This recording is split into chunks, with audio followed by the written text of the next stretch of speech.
Hello नमस्कार, जय हिंद प्यारे साथियों। मैं करण चौहान स्वागत करता हूं आपके अपने प्यारे यूट्यूब चैनल फ्यूचर पूजी पर। आज की इस वीडियो में हम देखेंगे हमारे एयरफोर्स नेवी आईसीजी की जो मोस्ट इम्पोर्टेंट आज की हमारी जो क्लास है उसके अंदर क्या देख रही है। हमारी जो सिलेक्शन सीरीज चल रही है, हमारे एयरफोर्स नेवी आईसीजी की जो सिलेक्शन सीरीज चल रही है उसमें हम भाग 2 के बारे में चर्चा करेंगे। भाग 2 के बारे में चर्चा करेंगे जो हमारे संविधान में चल रही है। भाग 2 में क्या है, नागरिकता है।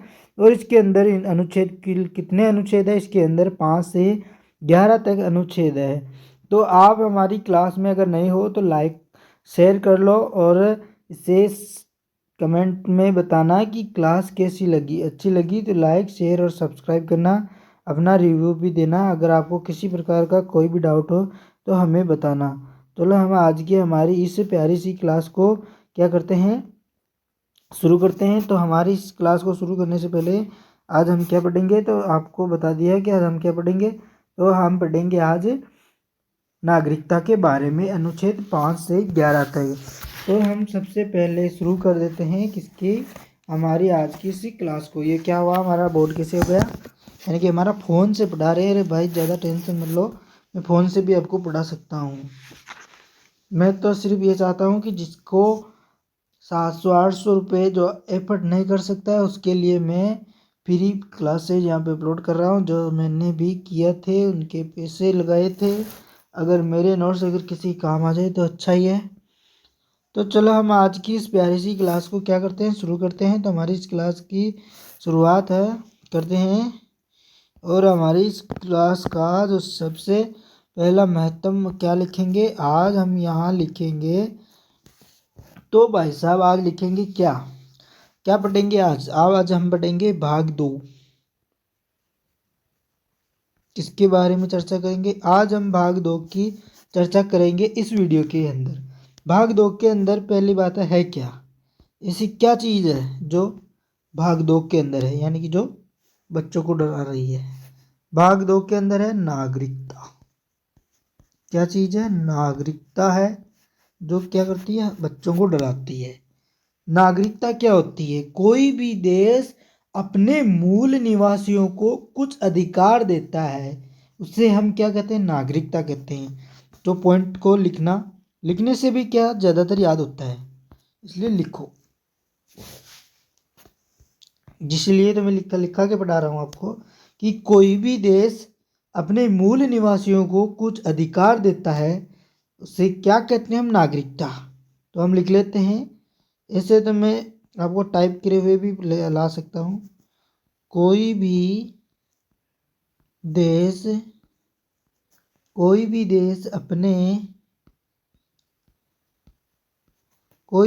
अपने मूल निवासियों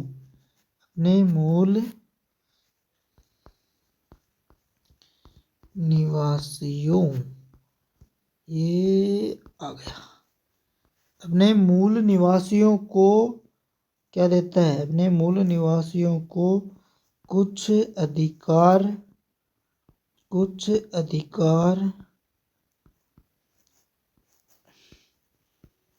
अधिकार देता है, जिसे क्या कहते हैं हम, जिसे हम कहते हैं नागरिकता। जिसे क्या कहते हैं, तो उसे हम नागरिकता कहते हैं। नागरिकता कहलाती है। क्या कहलाती है, नागरिकता कहलाती है।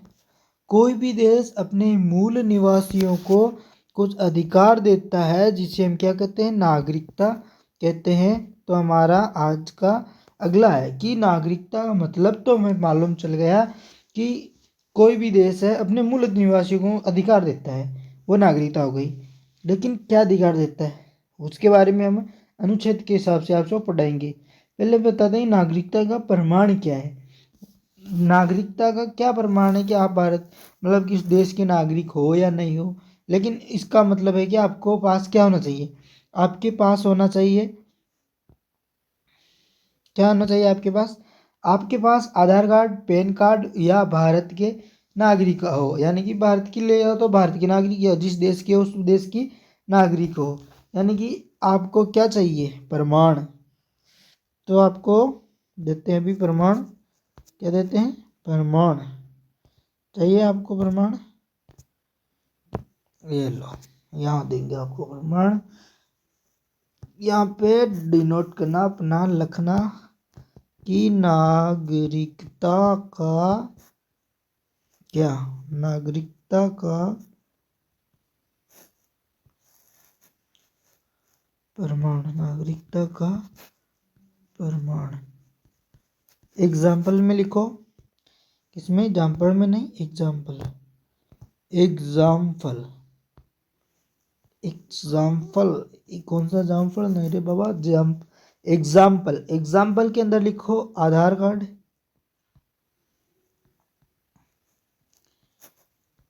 एग्जाम्पल के अंदर आधार कार्ड, पैन कार्ड, जैसे एटीसी लिख लो आगे, मतलब कि समझ गए आप लोग कि नागरिकता प्रमाण क्या। जैसे कि आपके पास आधार कार्ड होना चाहिए, पैन कार्ड होना चाहिए, उस देश की जाति, मूल, कुछ इस प्रकार के जो प्रमाण होते हैं वो चाहिए, इम्पोर्टेंट होते हैं। तो ये क्या है, नागरिकता के प्रमाण। अब हम देखते हैं कि जो नागरिकता है वह सबसे पहले इसका जो विवरण है हमें कहाँ मिलता है, मतलब नागरिकता के बारे में हमें कहाँ पता चलता है कि ना इसे नागरिकता कहते हैं नहीं कहते हैं।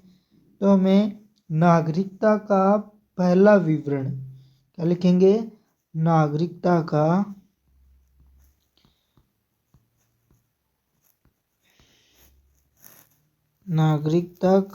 पहला विवरण कहाँ मिलता है। तो नागरिकता का पहला विवरण मिलता हमें नहीं है, तो यह किसी ऐसे पुरुष महान आदमी ने दिया है। किस महान आदमी ने दिया है, अब आप भी उनके बारे में देख लो, वह महान आदमी तेजस्वी लोग कौन है। तो वह है कौन, किसने दिया नागरिकता का पहला विवरण, किसने दिया, तो वह दिया हमारे अरस्तु दादाजी। मतलब मजे के लिए बोल रहा हूँ रे, अरस्तु ने दिया। किसने दिया, तो अरस्तु ने दिया। क्या दिया अरस्तु ने, तो अरस्तु ने नागरिकता का पहला विवरण दिया। अब हम देखते हैं भारत, जो नागरिकता है वह कितने प्रकार की होती है। जो नागरिकता है वह दो प्रकार की होती है, एक तो एकल नागरिकता होती है, एक होती है दोहरी नागरिकता। जो भारत के अंदर कौन सी नागरिकता है, तो आप हमें बताओगे भारत के अंदर कौन सी नागरिकता है। तो भारत के अंदर है एकल नागरिकता। और जबकि हमें बाकी देशों के मालूम नहीं है, लेकिन अमेरिका के बारे में बता देता हूँ कि अमेरिका के अंदर दूसरी नागरिकता है। तो ये भी पॉइंट लिख ही लो कि भारत में एकल नागरिकता है,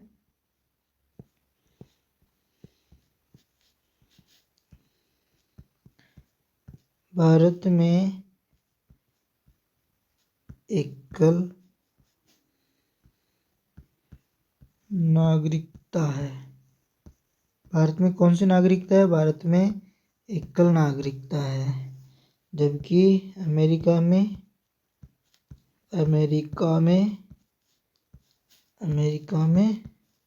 अरे यार, अमेरिका में दोहरी नागरिकता है। अमेरिका में दोहरी नागरिकता है। अमेरिका में कौन सी नागरिकता है, तो अमेरिका में दोहरी नागरिकता है। यह है क्या है, अमेरिका में दोहरी नागरिकता है, जबकि भारत के अंदर एकल नागरिकता है। अब देखते हैं हम भारत में एकल नागरिकता जो कहाँ से ली गई। जो हम पढ़ रहे हैं, क्या पढ़ रहे हैं, नागरिकता के बारे में पढ़ रहे हैं कि जो एकल नागरिकता है वह भारत में कहाँ से ली गई। अब हम यहाँ लिख लेंगे इसका पॉइंट, भारत में एकल नागरिकता, भारत में एकल नागरिकता कहाँ से ली गई, तो आप क्या बताओगे, तो ब्रिटेन के संविधान से ली गई। भारत में एकल नागरिकता कहाँ से ली गई, तो यह ली गई, अलग अलग पेन यूज करने से एक फ़ायदा है कि आपके जो नोट्स हैं वो डिज़ाइन हो जाएंगे। एकल नागरिकता का मतलब कहाँ से ली गई है, जो भारत में एकल नागरिकता है वह ब्रिटेन के संविधान से, ब्रिटेन के संविधान ब्रिटेन के संविधान से लिया गया। जो नागरिकता का जो अध्याय है वो भारत में कहाँ से लिया गया? तो ब्रिटेन के संविधान से लिया गया। अब क्या देखेंगे? अब देखेंगे हम अनुच्छेदों के बारे में कि भाग 2 के अंदर कितने अनुच्छेद है, कि उसके बारे में हम एक एक पॉइंट की चर्चा करेंगे यहाँ पे, जो मैंने अभी बताऊंगा। कि तो लिखो भाई कि भाग 2 के अंदर कुल 5 से 11 तक, कुल यानी कि 5 11 6 अनुच्छेद है। यानी कि अनुच्छेद भाग 2 के अंदर इस भाग में, यहाँ से लिखो कि इस भाग में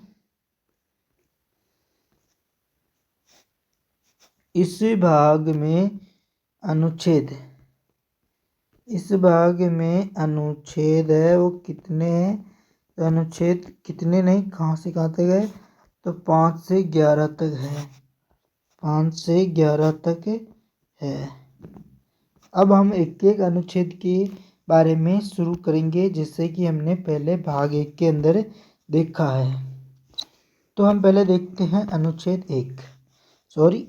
5।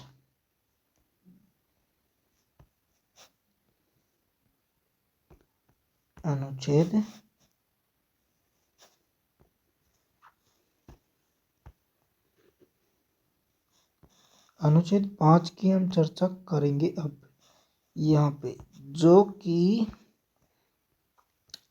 क्या इम्पोर्टेंट रहेगा किसके? आपके एग्जाम के एयरफोर्स नेवी के अंदर।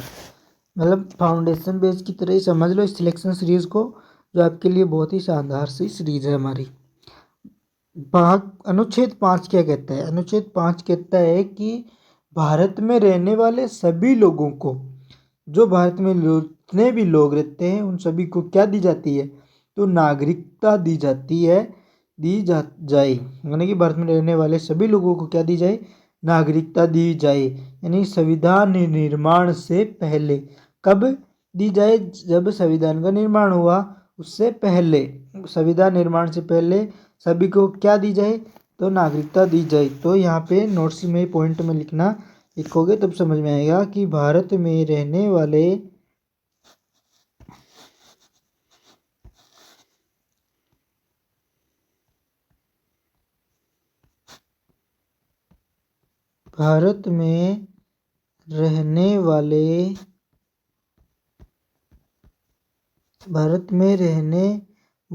सभी लोगों को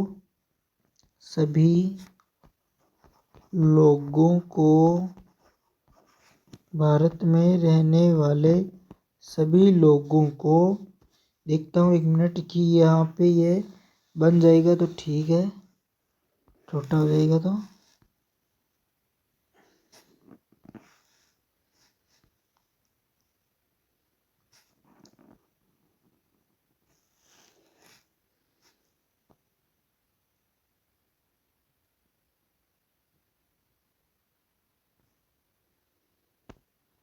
भारत में रहने वाले सभी लोगों को क्या दी जाती है? तो भारत में रहने वाले सभी लोगों को भारत की नागरिकता दे दी जाए। ये किसने बोला? तो ये है भारत सरकार द्वारा ऐलान किया गया, यानी संविधान द्वारा भारत की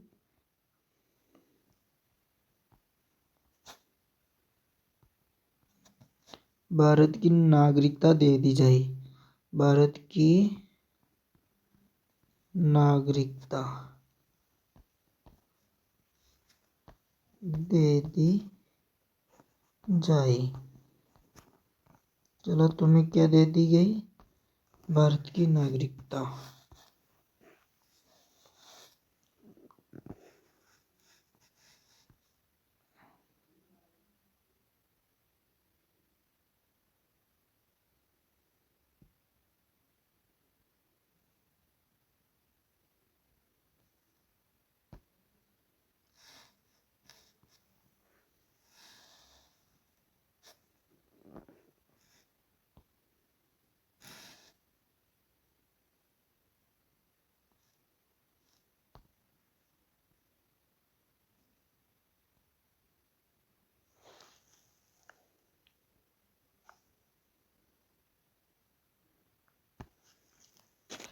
भारत में रहने वाले सभी लोगों को भारत की नागरिकता दे दी जाए। एक ये मोस्ट इम्पोर्टेंट पॉइंट हो गया। अब एक पॉइंट और लिख लो इसके अंदर। अगला पॉइंट क्या लिखोगे कि जो यह कब दी जाएगी? संविधान निर्माण से पहले। कब दी जाएगी? संविधान निर्माण से पहले। कब? संविधान निर्माण से पहले। संविधान निर्माण से संविधान निर्माण से पहले। संविधान निर्माण से पहले क्या दी जाए? भारत की जो नागरिकता है वह कब दी जाए? संविधान निर्माण से पहले।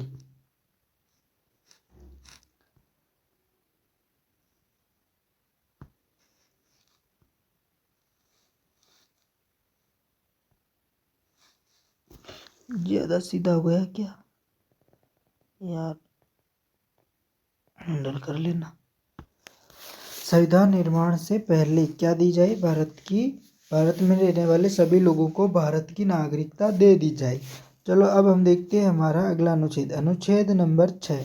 अनुच्छेद नंबर 6 क्या कहता है? अनुच्छेद 6 कहता है, क्या कहता है अनुच्छेद 6? एक बार लिख लेते हैं यहाँ पे। अनुच्छेद 6 क्या कहता है? अनुच्छेद 6 कहता है कि ये क्या आज हमारा ये काम नहीं कर रहा है। अनुच्छेद 6, अरे देखो कितने छोटे भी लिख रहे हैं, बड़े भी नहीं लिख रहे। अनुच्छेद अनुच्छेद नंबर 6। अनुच्छेद नंबर 6 क्या कहता है? बस फोन क्या करने में। अनुच्छेद 6 क्या कहता है? अनुच्छेद 6 है जो वो कहता है, क्या कहता है? अनुच्छेद 6 कहता है, अनुच्छेद 6, अनुच्छेद 6 के अंदर क्या दे रखा है? अनुच्छेद 6 के अंदर दे रखा है कि पाकिस्तान से भारत आए लोगों को नागरिकता दे दी जाए। यानी क्या बात है कि पाकिस्तान से भारत आए लोगों को नागरिकता दे दी जाए, लेकिन इसके लिए एक शर्त है। क्या शर्त है?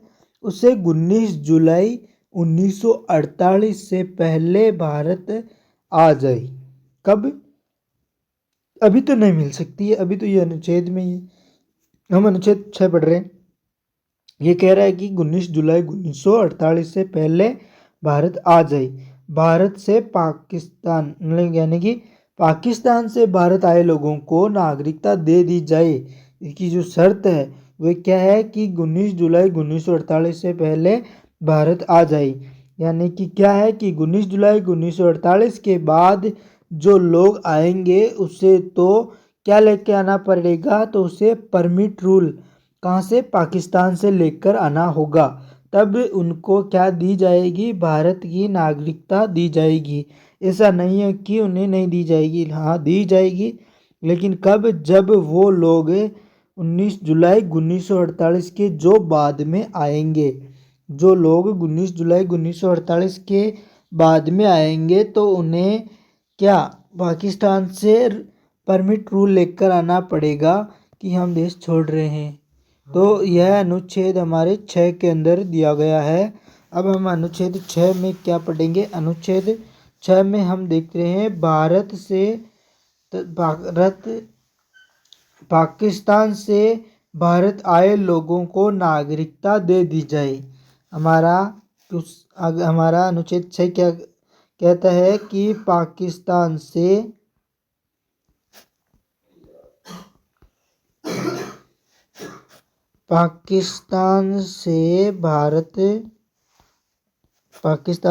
भारत आए लोगों को पाकिस्तान से, एक मिनट इसे छोटा कर लेता हूँ।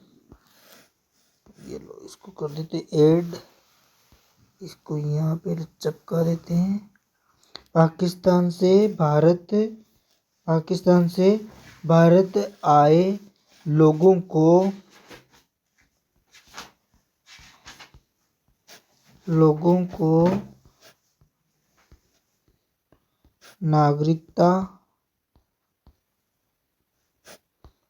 नागरिकता दे दी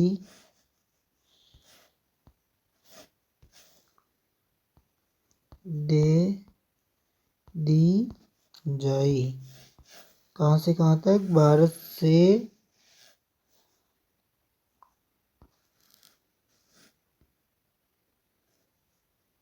दे दी जाए। लेकिन इसकी शर्त क्या है? तो इसकी लेकिन हम लिखेंगे, क्या लिखेंगे कि लेकिन उससे, क्या लिखेंगे कि लेकिन उससे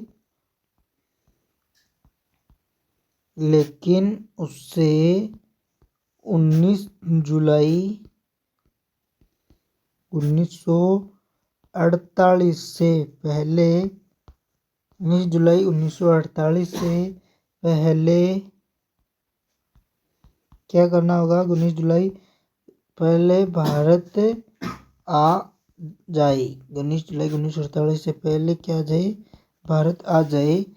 अब हम देखते हैं इसी का जो अगला पॉइंट हमने क्या लिखा था कि अगला पॉइंट क्या है इसका? इसका अगला पॉइंट है कि 19 जुलाई से जो बाद में आएगा उसे क्या लेके आना पड़ेगा? 19 जुलाई 19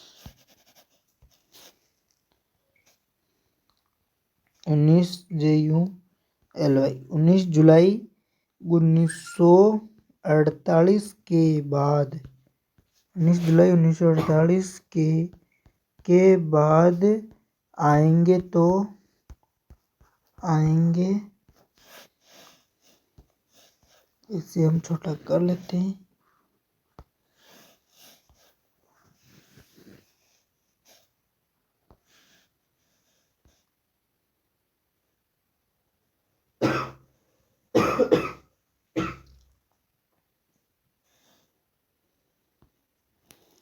उन्नीस जुलाई 1948 के बाद आएंगे तो उससे क्या लेके आना पड़ेगा? परमिट रूल लेके आना पड़ेगा। 19 जुलाई 1948 के बाद आएंगे तो उससे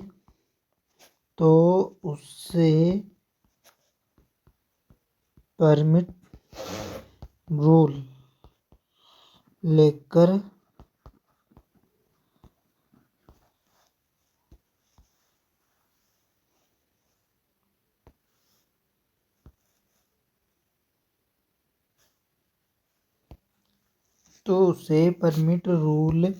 लेकर आना होगा।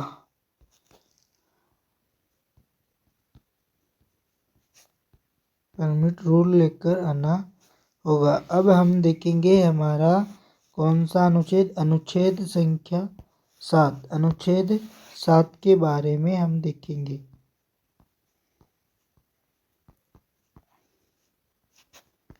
अनुच्छेद 7, इसको हम कर लेते हैं छोटा। यहाँ पे हम देखेंगे अनुच्छेद 7 के बारे में। अनुच्छेद 7 के बारे में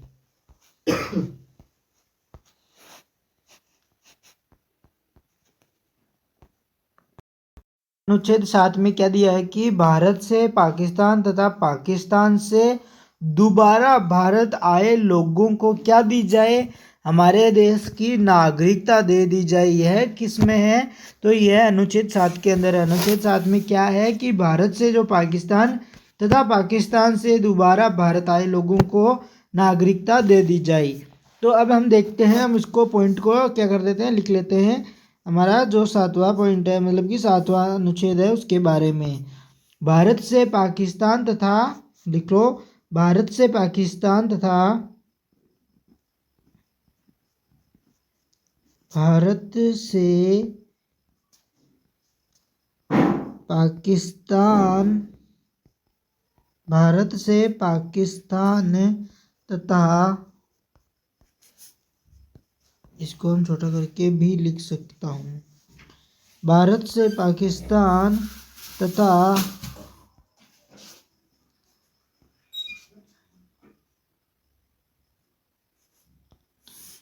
भारत से पाकिस्तान तथा पाकिस्तान से दोबारा भारत है, क्या है कि पाकिस्तान से पाकिस्तान सही नहीं लिखी जा,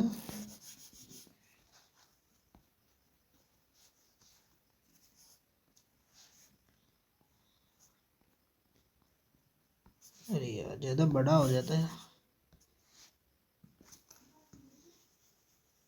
पाकिस्तान से दोबारा भारत, लिखूंगा अब, पाकिस्तान पाकिस्तान से दोबारा पाकिस्तान से दोबारा भारत पाकिस्तान से दोबारा भारत। अभी हम इसको भी कर लेते हैं छोटा, और इसको छोटा करके यहाँ पे आपको कर देता हूँ ऐड, यहाँ भी कर दिया इसको ऐड, इसको ऐड कर लेता हूँ यहाँ पे।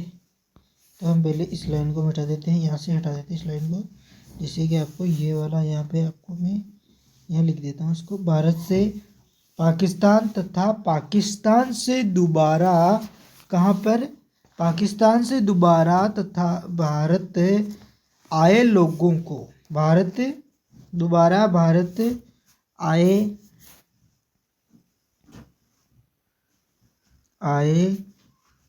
लोगों को क्या करेंगे, आए लोगों को क्या दे दी जाएगी, लोगों को नागरिकता दे दी जाए, लोगों को नागरिकता दे दी जाए। तो हमारा क्या है कि नागरिकता दे दी जाए, कहाँ से कहाँ तक, कि भारत से पाकिस्तान तथा पाकिस्तान से भारत दोबारा आए तो उन्हें क्या दे दी जाए, भारत से पाकिस्तान तथा पाकिस्तान से दोबारा भारत आए लोगों को नागरिकता दे दी जाए। यह हमारे अनुच्छेद 7 के अंदर दिया हुआ है। तो अब हम देखते हैं हमारा अगला अनुच्छेद क्या हमारा अगला हमारा अनुच्छेद है अनुच्छेद नंबर 8। अनुच्छेद 8 के अंदर हम क्या पढ़ेंगे, तो लगाओ आप अनुच्छेद 8 लिखो, यहाँ पे लिखो अनुच्छेद 8।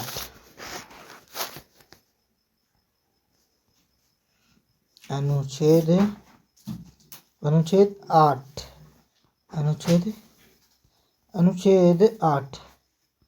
अनुच्छेद 8 के अंदर हम क्या पढ़ेंगे, अनुच्छेद 8 में हम पढ़ेंगे क्या पढ़ेंगे हम अनुच्छेद 8 के अंदर। अनुच्छेद 8 में क्या दे रखा है कि देश विदेश में भ्रमण करना, शिक्षा ग्रहण करना, रोजगार करने के लिए हम कहीं भी जा सकते हैं, जो रोजगार करने के लिए किसी भी देश के लिए हम जा सकते हैं, किसी भी देश में जा सकते हैं, और जिससे हमारे क्या होगा, हमारी जो नागरिकता है उस पर कोई भी प्रभाव नहीं पड़ेगा। हमारा अनुच्छेद 8 क्या कहता है कि हम विदेशी देशों के अंदर भ्रमण कर सकते हैं, शिक्षा ग्रहण कर सकते हैं, रोजगार कर सकते हैं, कहाँ पर, विदेशी देशों के अंदर, जिससे हमारी नागरिकता पर कोई प्रभाव नहीं पड़ेगा।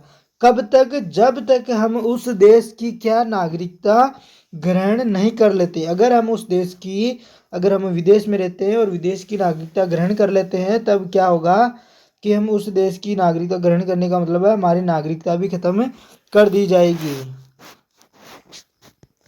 यह हमारे अनुच्छेद 8-9 के अंदर है, और 8 में है हम किसी भी देश में भ्रमण कर सकते हैं, शिक्षा ग्रहण कर सकते हैं, रोजगार भी कर सकते हैं। तो हम अनुच्छेद 8 के अंदर क्या लिखेंगे, अनुच्छेद 8 के अंदर लिखेंगे विदेश भ्रमण, शिक्षा ग्रहण, क्या लिखेंगे, विदेश भ्रमण,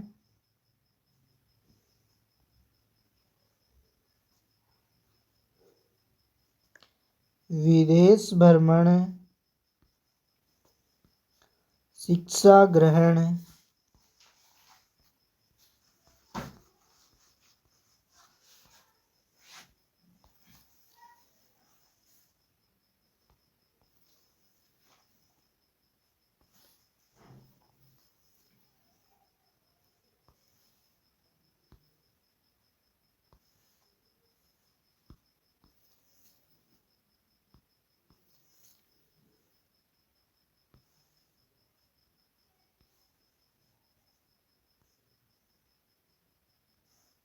विदेश भ्रमण, शिक्षा ग्रहण, रोजगार करने के लिए,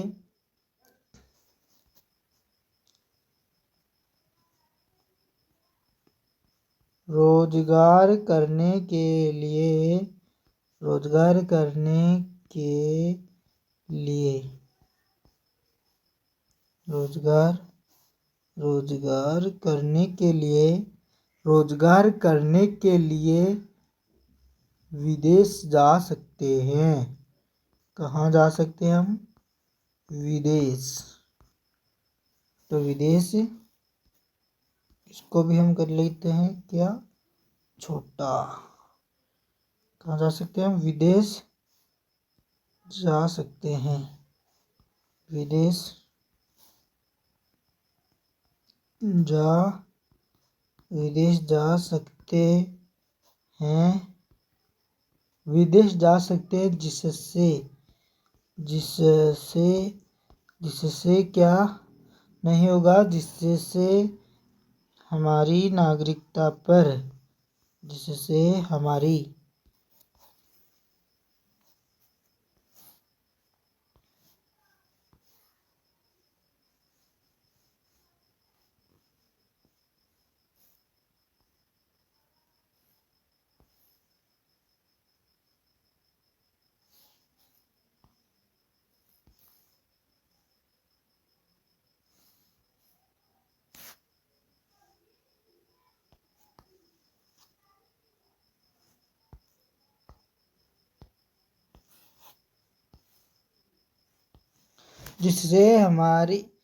जिससे क्या होगा? नागरिकता पर कोई प्रभाव नहीं पड़ता। विदेश भ्रमण, शिक्षा ग्रहण, रोजगार करने के लिए विदेश जा सकते हैं। जिससे क्या होगा? हमारी नागरिकता पर, जिसे नागरिकता पर लिखेंगे यहाँ पे, नागरिकता पर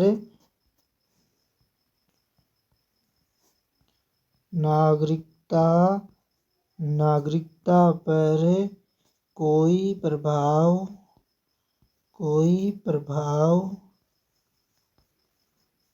नहीं पड़ता।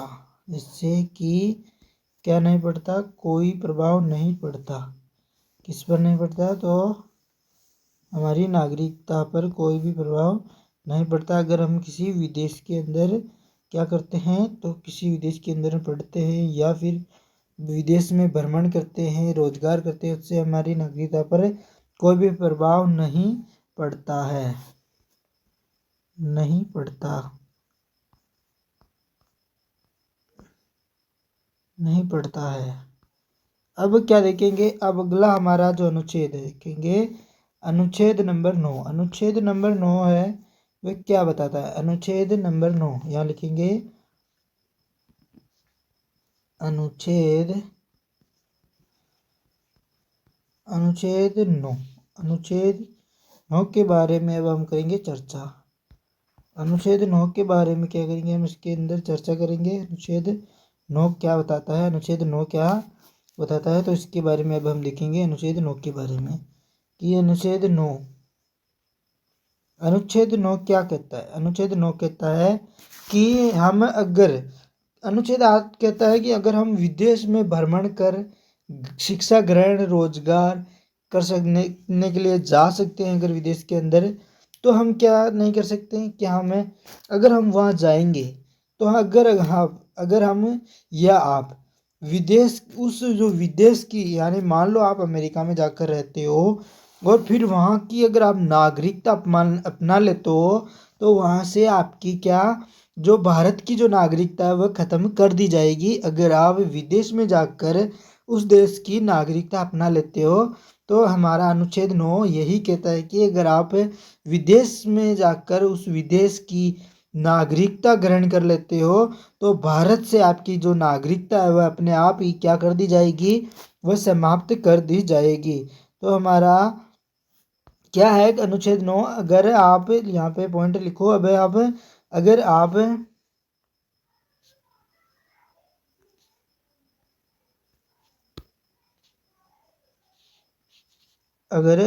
विदेश, अरे यार यहाँ तो इतना नहीं लिखिएगा, यहीं लिखना पड़ेगा।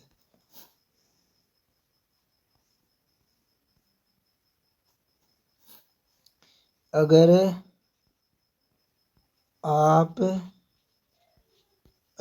आप विदेश की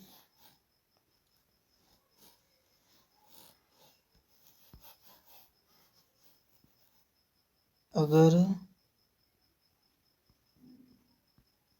आप विदेश की नागरिकता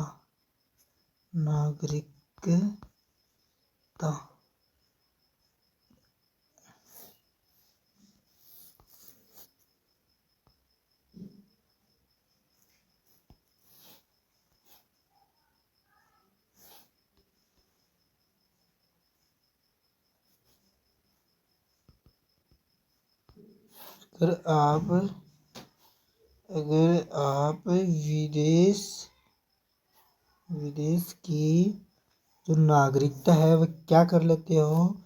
अगर आप किसी भी विदेश की जो नागरिकता है वह अगर आप अपना लेते हो तो जो भारत की नागरिकता है वह क्या हो जाएगी, अपने आप ही समाप्त हो जाएगी।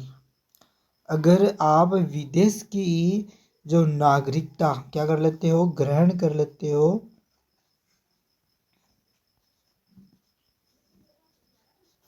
अगर आप विदेश की नागरिकता ग्रहण करते हैं तो भारत की यानी कि तो भारत से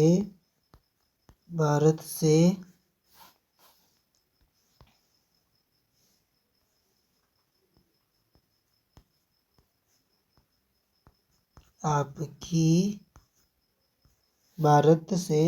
नागरिकता भारत से आपकी जो नागरिकता है, भारत से आपकी नागरिकता क्या कर दी जाएगी, तो भारत से आपकी नागरिकता समाप्त कर दी जाएगी।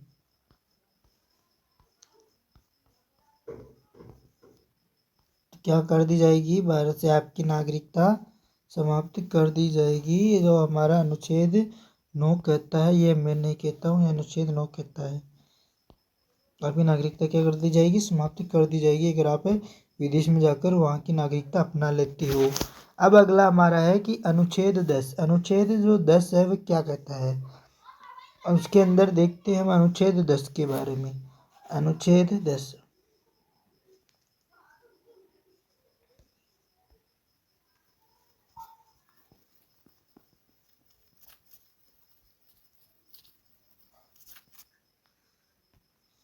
अनुच्छेद 10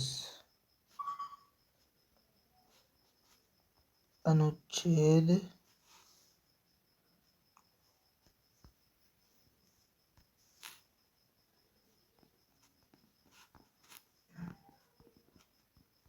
अनुच्छेद अनुच्छेद 10 अनुच्छेद 10 क्या कहता है। अनुच्छेद जो 10 है वो कहता है कि अगर आप, एक मिनट इसे हम छोटा कर लेते हैं फिर बताएंगे अनुच्छेद 10 की चर्चा। अनुच्छेद 10 क्या कहता है कि अगर आपकी नागरिकता कब तक बनी रहेगी। अनुच्छेद, अब मान लो कि आप सोचते होंगे कि आपकी जो नागरिकता है वह कब तक बनी रहेगी। आपकी नागरिकता तब तक बनी रहेगी जब तक आप देश विरोधी कार्य नहीं करते, यानी कि आप अगर देश के खिलाफ अगर कुछ गैर कार्य करते हो तो आपकी नागरिकता क्या खत्म कर दी जाएगी।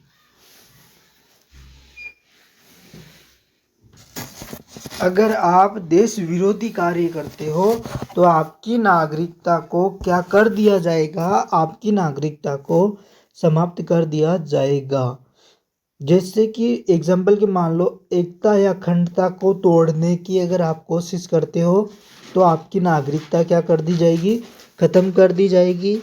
अगर दूसरे देशों को, यानी कि एग्जाम्पल मान लो अगर आप भारत की जो एकता और अखंडता है उसे तोड़ते हो तो आपकी नागरिकता भी खत्म कर दी जा सकती है।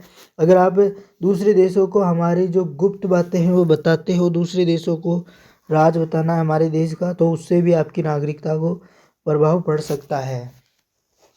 तो हमारा अनुच्छेद 10 क्या कहता है कि आपकी नागरिकता तब तक बनी रहती है जब तक आप कोई भी देश विरोधी कार्य नहीं करते हो। तो अब हम यहाँ लिखते हैं हमारे अनुच्छेद 10 के बारे में। आपकी नागरिकता तब तक बनी रहेगी, आपकी नागरिकता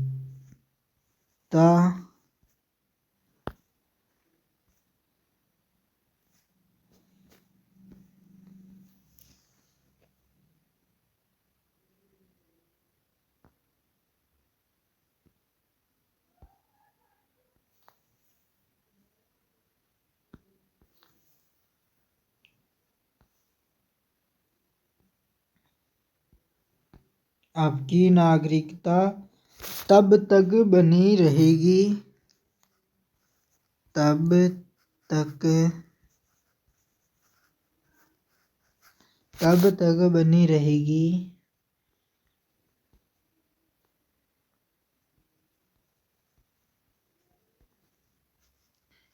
जब तक आप क्या नहीं कर लेते हो, जब तक आप देश विरोधी कार्य नहीं करते। देश विरोधी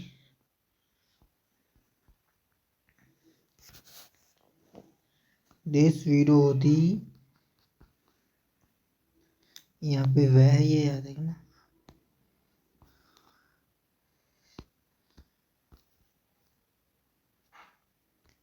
देश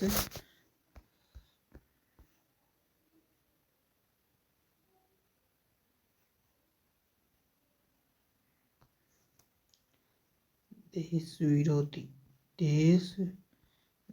जब तक आप देश विरोधी कार्य नहीं करते, देश विरोधी कार्य नहीं करते, जब तक आप देश विरोधी कार्य नहीं करते हैं तब तक क्या बनी रहेगी, आपकी नागरिकता बनी रहेगी। जैसे एग्जाम्पल भी लिख लो आपको भी, जिससे याद रहेगा। यानी कि एकता तथा अखंडता, एकता तथा अखंडता, एकता तथा अखंडता को क्या करना, एकता तथा अखंडता को तोड़ना, एकता तथा अखंडता को क्या करना, तोड़ना, एकता तथा अखंडता को तोड़ना। अगर आप एकता या अखंडता को तोड़ोगे तो आपकी क्या, देश की जो नागरिकता है वो खत्म कर दी जाएगी। और एक पॉइंट और लिख लो, यानी कि देश दूसरे जो देशों को क्या बताना, भारत या अपने देश के जो राज बताना, दूसरे देशों को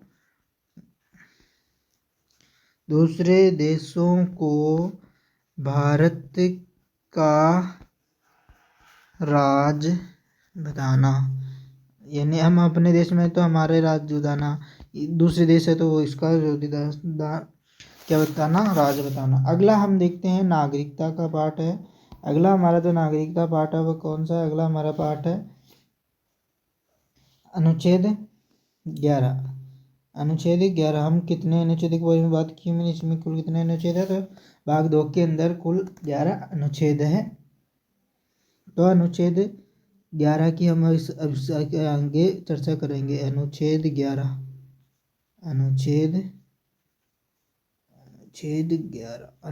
11, अनुच्छेद 11 में क्या दे रखा है, अनुच्छेद 11 में वही दे रखा है जो अनुच्छेद 11 में है। क्या है, तो वही है जो अब मैं आपको बता दूंगा।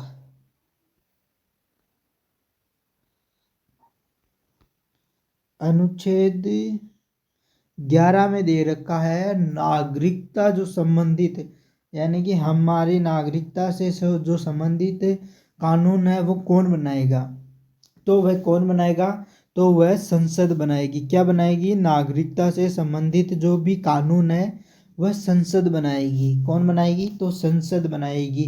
क्या बनाएगी, संसद, नागरिकता संबंधी कानून। तो हम यहाँ पे लिख लेते हैं नागरिकता संबंधी कानून कौन बनाएगी, तो संसद बनाएगी।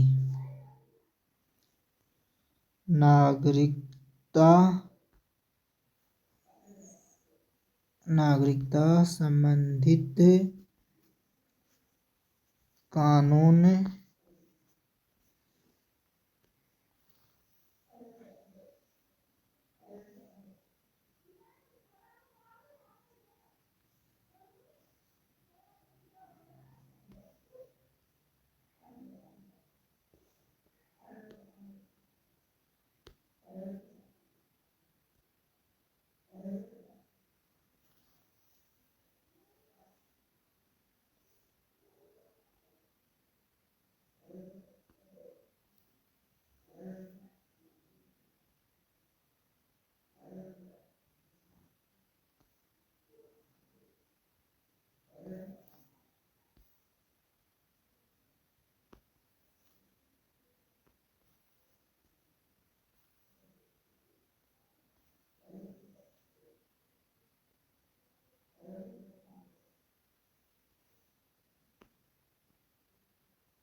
जो नागरिकता संबंधित कानून कौन बनाएगी, तो वह संसद बनाएगी। कौन बनाएगी? जो कानून है वह कौन बनाएगी? तो संसद बनाएगी या संसद द्वारा बनाया जाएगा। संसद बनाएगी नागरिकता संबंधी जो कानून है। अब हम देखते हैं अगला क्या है कि हमारे जो नागरिकता अधिनियम 1955 है उसके अंदर क्या दे रखा है कि हमारे जो देश जो अगला है कि जो नागरिकता अधिनियम 1955, इसमें क्या है कि इस अधिनियम के अंदर है नागरिकता प्राप्त करने के हमें 5 नियम दे रखे हैं, जिससे कि हम बता सकते हैं कि हम उस देश के निवासी हैं, हम उस देश के रहने वाले हैं या उस राज्य के रहने वाले हैं। तो ये इसे ही हम नागरिकता अधिनियम कहते हैं। तो क्या कहते हैं इसे? तो हम इसे कहते हैं नागरिकता अधिनियम 1955। तो यहाँ पे स्टार ऐसा नहीं बनाती, तो यहाँ पे स्टार बना के लिख लो नागरिकता अधिनियम। यार ये गड़बड़ करेगा रे बाबा।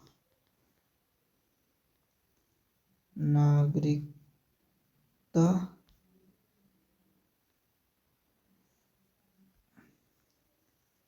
अधिनियम नागरिकता अधिनियम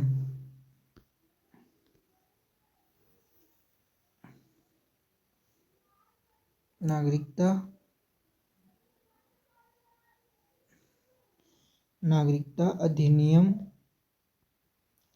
1955। इसके अंदर हम क्या देखेंगे? चलो हम देख लेते हैं इसके अंदर कितनी है। तो इस अधिनियम में कितनी नागरिकता है प्राप्त है? तो इस अधिनियम में 5 प्रकार की हमें नागरिकता प्राप्त है। तो इसको हम यहाँ पे लिख लेते हैं, इस लाइन को जो हमने बोला था। क्या बोला कि जो नागरिकता अधिनियम है उसके अनुसार हमें कितने प्रकार की नागरिकता प्राप्त है। तो मतलब कि इस अधिनियम में हमें नागरिकता जो प्राप्त करने के 5 नियमों का पालन करना चाहिए, या फिर वो 5 नियम हमारे पास होने चाहिए। वो कौन कौन से हैं? तो पहले हम लिखते हैं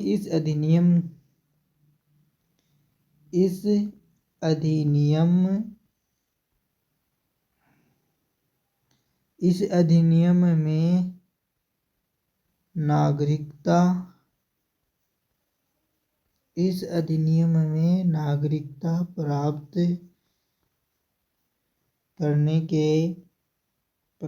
करने के 5 नियम। तो वो 5 नियम कौन कौन से हैं? तो हम देख लेते हैं वो 5 नियम कौन कौन से हैं। जिसमें पहला है जन्म के आधार पर, यानी कि हम जन्म के आधार पर बता सकते हैं ये हम उस देश के नागरिक है। दूसरा जैसे अर्जित भूमि के आधार पर, यानी कि हम ऐसे बता सकते हैं कि ये ज़मीन है हमारे पूर्वजों की है, हमारे पुराने जितने भी बुजुर्ग लोग रहते हैं उनकी है। उसके आधार पर भी हम बता सकते हैं हमारी जो अर्जित भूमि है, पैसे हमने अर्ज किया है।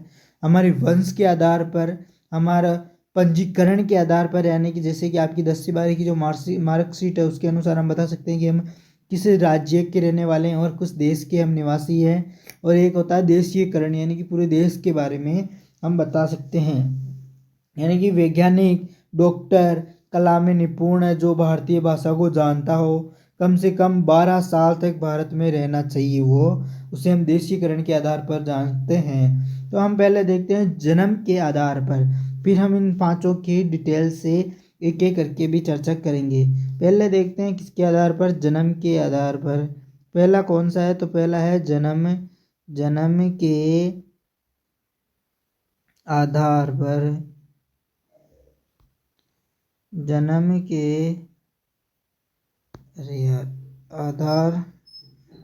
के आधार पर पहला है जन्म के आधार पर। दूसरा है अर्जित भूमि के आधार पर। दूसरा क्या है? दूसरा है अर्जित भूमि के आधार पर। तीसरा क्या है? तीसरा है कि वंश के आधार पर। वंश के आधार पर हम बता सकते हैं कि उस देश की हम क्या है, नागरिकता है। अगला है अगला 4 नंबर का क्या है, देशीयकरण। देशीयकरण के आधार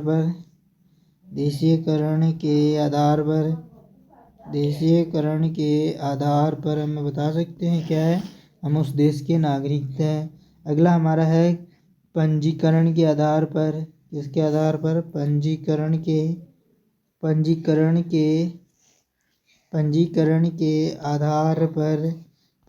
के आधार पर हम बता सकते हैं क्या, हम उस देश की नागरिकता है।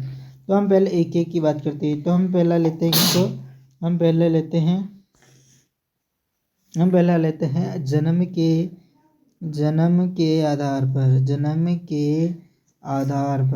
के आधार पर हम कैसे बता सकते हैं कि हम उस देश के नागरिक हैं। तो हमें क्या पॉइंट याद रखना है, वो याद रखने वाले इम्पोर्टेंट पॉइंट क्या है, जैसे कि इम्पोर्टेंट पॉइंट क्या, मान लो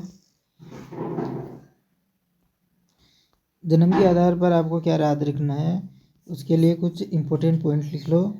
जैसे कि संविधान लागू होने से पहले भारत में जन्म जो लेने वाले सभी व्यक्ति को क्या दे दी जाएगी, नागरिकता दे दी जाए, लेकिन माता पिता में से कोई एक भारतीय होना चाहिए। इसका क्या मतलब है, मतलब आपका कुल मिला के जन्म कहाँ होना चाहिए, भारत के अंदर, भारत में जन्म लेने वाले। तो संविधान लागू होने से पहले हमारा, अब तो हमें सबको मालूम है कि, लेकिन जब संविधान नहीं था तब की बात यह थी कि जन्म के आधार पर इसे क्या कर दिया, अधिनियम को लागू किया था जन्म के आधार पर, जिसमें संविधान लागू होने से पहले भारत में जन्म लेने वाले सभी लोगों, जो सभी व्यक्ति या लोग हैं, जिनको क्या दे दी जाए, नागरिकता दे दी जाए। लेकिन माता पिता दोनों में से अगर मान लो माता पिता अगर एक भारत का है और एक पाकिस्तान का, तो वो कहाँ जाके रहेगा, उनमें से कोई एक क्या होना चाहिए, तो वह भारतीय होना चाहिए। तो हम यहाँ लिखेंगे संविधान लागू होने से पहले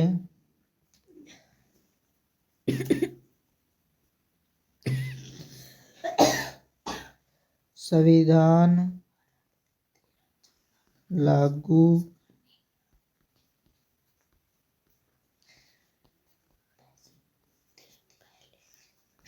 लागू होने से पहले भारत में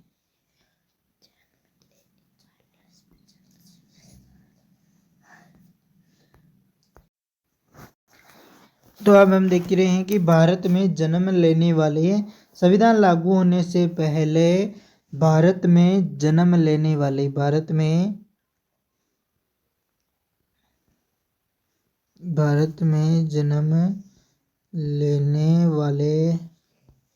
भारत में जन्म लेने वाले सभी व्यक्ति को, सभी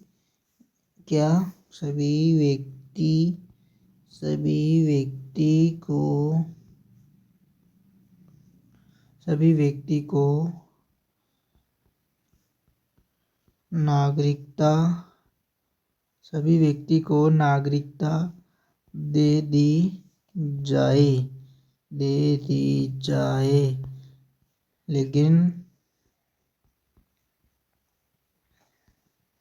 लेकिन माता या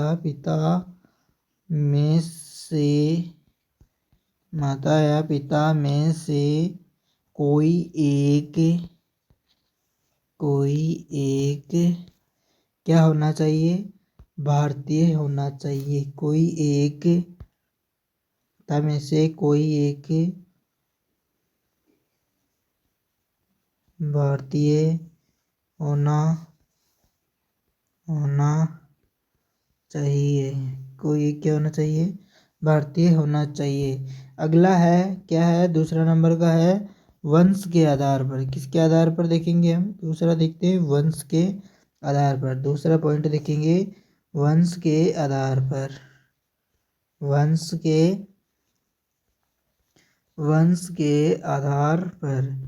वंश के आधार पर क्या है कि वंश के आधार पर हमें क्या देखेंगे कि विदेश में जन्म लेने वाले को भी क्या नागरिकता दे दी जाएगी यदि उनके माता पिता क्या हो, भारतीय हो। अगर किसी बड़े रईस आदमी की औलाद अगर दूसरे देश में जन्म लेती है तो क्या होगा, तो उनकी नागरिकता कब दी जाएगी। जैसे मान लो कि मुकेश अंबानी है, अगर उसका बेटा धीरज, क्या उसका नाम, उसका बेटा का जो जन्म है मान लो वो दुबई या फिर अमेरिका में कहीं पर हो, लेकिन उसको भी क्या दे दी जाएगी, नागरिकता। क्यों, उसका जो माता या पिता उनमें से कोई एक क्या होना चाहिए, भारतीय है ना चाहिए। इसी आधार पर यानी कि वंश के आधार पर हम क्या दे देते हैं, उन्हें नागरिकता दे देते हैं।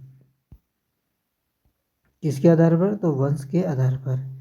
तो अगला हम पॉइंट लिखेंगे, विदेश में जन्म लेने वाले विदेश में जन्म विदेश में जन्म लेने विदेश में जन्म लेने वाले विदेश में जन्म लेने वाले व्यक्ति को भी विदेश में जन्म लेने वाले व्यक्ति को भी नागरिकता दे दी जाएगी। क्या दे दी जाएगी, नागरिकता दे दी जाएगी यदि उनके माता या पिता में से कोई एक माता पिता क्या हो, यदि उनके माता पिता क्या हो, भारतीय हो। मतलब ज़्यादातर चांस रहते हैं कि आपको क्या देना, भारत की नागरिकता। कब तक, जो अनुच्छेद आपको मैंने 10 तक पढ़ाया है उसके अनुसार। अब अगला हम देखते हैं किसके बारे में, तो हमारा अगला है पंजीकरण के आधार पर। किसके आधार पर, पंजीकरण के आधार पर। पंजीकरण के आधार पर। तो पंजीकरण के आधार पर कैसे देंगे, यानी कि आवेदन की तिथि से भारत में रह रहे हो, यानी विदेश महिला जो भारतीय पुरुष से विवाह करती है उसको भी क्या नागरिकता दे दी जाएगी, पंजीकरण के आधार पर। आवेदन की तिथि से भारत में रह रहे हो तो आवेदन करके फिर बाद के अंदर जो आप भारत में रह रहे हो, अगर आप विदेश से हो और भारत की आप नागरिकता चाहिए तो पंजीकरण करवाना पड़ेगा पहले आपको। फिर आपको क्या मिलेगी, भारत की नागरिकता मिलेगी, जिसके अनुसार आपको भारत में मिलने वाली सभी सुविधाओं का लाभ उठाना पड़ सकता है, यानी पड़ता है। फिर अपनी सभी प्रकार की सुविधा का आप लाभ उठा सकते हैं। आवेदन के तिथि से, चलो हम लिख लेते ना, स्टार्ट कर देते हैं। आवेदन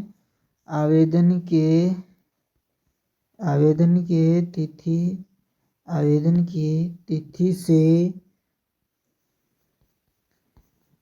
भारत में रह रहे हो मतलब आवेदन किया फिर बाद में आप भारत में रह रहे हो। विदेशी महिला, एग्जाम्पल मान लो, विदेशी महिला जो भारतीय पुरुष के विवाह करती है। विदेशी महिला क्या करती है, भारतीय पुरुष से। जैसे मान लो एग्जाम्पल, विदेशी महिला, एग्जाम्पल भी लिख लो जिसे आपको याद रहे। विदेशी महिला जो क्या करती हो, भारतीय पुरुष से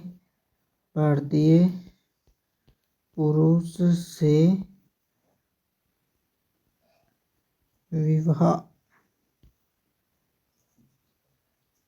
करती है। अब हम क्या देखेंगे, अगला हम देखेंगे किसके बारे में, तो हम देख लेते हैं इसके अंदर देशीयकरण।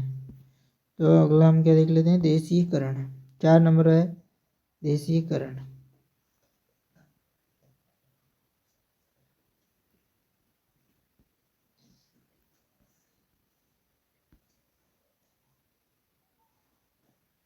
देशीयकरण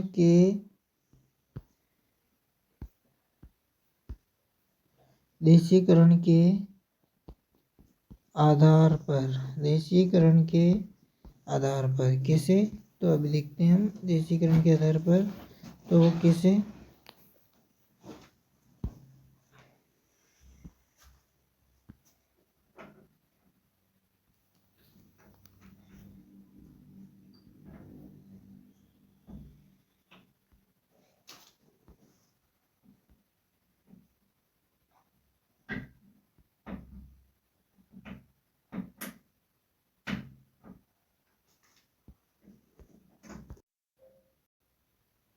देशीकरण के आधार पर कैसे देखेंगे, तो देशीकरण के आधार पर मतलब क्या है।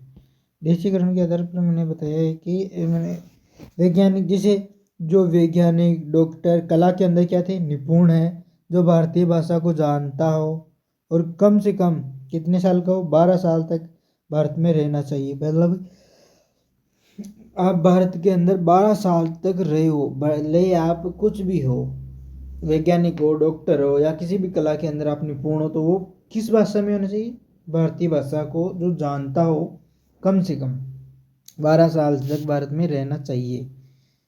12 साल तक, कम से कम कहाँ तक, कितने सालों तक, तो 12 साल तक आप अगर भारत के अंदर रहते हो तो आपको देशीकरण के आधार पर क्या दे दी जाएगी, नागरिकता दे दी जाएगी। किसकी, तो वह भारत की दे दी जाएगी। तो हम यहाँ लिखेंगे वैज्ञानिक, डॉक्टर, कला, एग्जाम्पल के अंदर यानी कि वैज्ञानिक, वैज्ञानिक डॉक्टर, वैज्ञानिक डॉक्टर, कला में क्या हो, अगर आप निपुण हो, इसमें वैज्ञानिक कला या डॉक्टर में निपुण हो, जो जो क्या हो, जो भारतीय भाषा, जो भारतीय भाषा को जानता हो, जो भारतीय भाषा को जानता हो,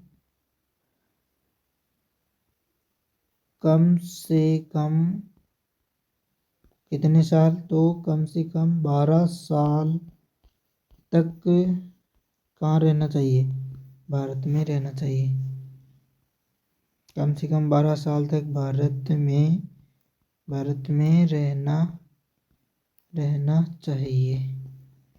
मुझे पता है कि ये बहुत बड़ा आपके लिए नोट्स हो जाएगा, लेकिन ये आपके एग्ज़ाम ओरिएंटेड मोस्ट है, इसीलिए मैं ज़्यादातर आपके एयरफोर्स नेवी आईसीजी के अंदर मतलब इतना नहीं पूछा जा सकता, लेकिन आपके जितना सिलेबस में उतना हम करा देंगे। और फिर बाद में कोई विश्वास नहीं है, क्योंकि जो कंपटीशन एग्ज़ाम है वहाँ पे क्वेश्चन कहीं से भी पूछा जा सकता है, इसलिए पढ़ना पूरा ज़रूरी होता है। भले आप पढ़ना तो आपको ही पड़ेगा, थोड़ा पढ़ोगे तो भी आपको पढ़ना पड़ेगा, ज़्यादा पढ़ोगे तो आपको पढ़ना पड़ेगा। बस अंतर इतना है कि हम पढ़ा सकते हैं, फिर आपको रिवीजन करना, याद करना, ये सब काम आपका है। हम किसके अगला देखते हैं, अगला पांचवा, अर्जित भूमि के आधार पर, अर्जित भूमि के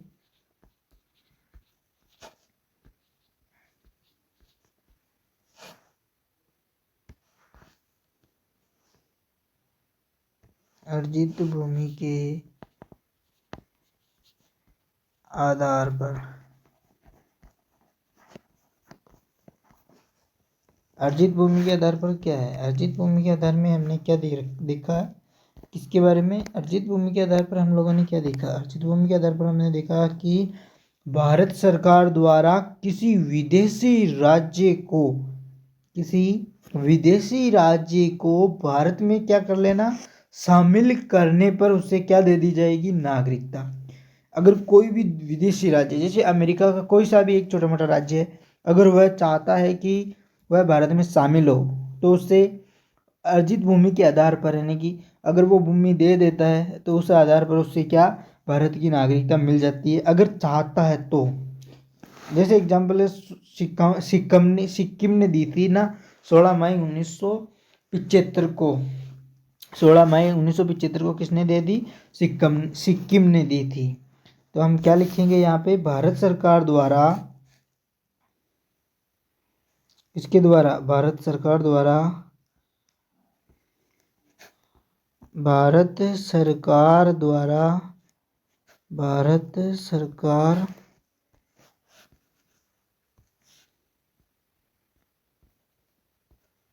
भारत सरकार द्वारा किसी, भारत सरकार द्वारा किसी विदेशी राज्य को, किसी विदेशी राज्य को, किसी विदेशी राज्य को भारत में किसी विदेशी राज्य को भारत में शामिल करने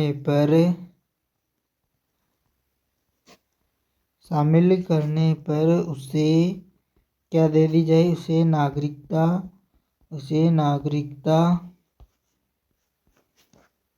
दे दिया जाता है। नागरिकता दे दी जाती है, कुछ भी लिखो, नागरिकता दे दी जाती है।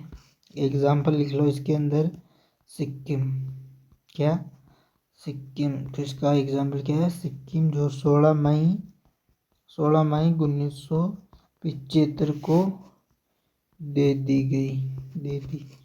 तो आप हमें बताना, हमने आज भाग 2 के बारे में अनुच्छेद कितने से 11, मतलब कि अनुच्छेद 5 से 11 तक कम्प्लीटली इसके अंदर हमने अनुच्छेदों के बारे में चर्चा कर ली है। किसके? भाग 2 में। भाग 2 में हमने किसके बारे में देख लिया? आज हमने भाग 2 के अंदर जो नागरिकता संबंधित है वह उनके बारे में कम्प्लीटली आज की 5 से 11 तक हमने कम्प्लीटली जो अनुच्छेद थे वो पढ़ लिए। अब हम कल पढ़ेंगे भाग 3। भाग 3 में हम देखेंगे मौलिक अधिकार यानी कि फंडामेंटल राइट, जिसमें हम अनुच्छेद कितने 12 से 35 तक की चर्चा करेंगे। वो भी इस ऐसे आराम से धीरे धीरे से पढ़ेंगे हम लोग, नो टेंशन। तो हमें अंत में बताना कि वीडियो कैसा लगा। अच्छा लगा तो लाइक करना, शेयर करना, सब्सक्राइब करना और अपने दोस्तों तक ज़्यादा से ज़्यादा इसे शेयर करना। हम बहुत ही कठिन से मेहनत से जो क्लास बनाते हैं, आप लोग हमें सिर्फ सपोर्ट चाहिए आप लोगों का, जिससे कि हमें भी कुछ प्राउड फील हो। और हम चाहते हैं कि अब आप आने वाली एक वैकेंसी या एग्ज़ाम में क्या क्लियर हो और जल्दी से जल्दी अपना सिलेक्शन लो। तो हमने आज हमारी इस क्लास में, शानदार सी क्लास में, संविधान का भाग 2 के बारे में कम्प्लीटली चर्चा कर ली है। नागरिकता के बारे में देख लिया है हमने, 5 से 11 तक अनुच्छेद पढ़ लिए हैं। तो हमें बताना कैसी लगी क्लास। तो थैंक यू। जय हिंद, जय भारत।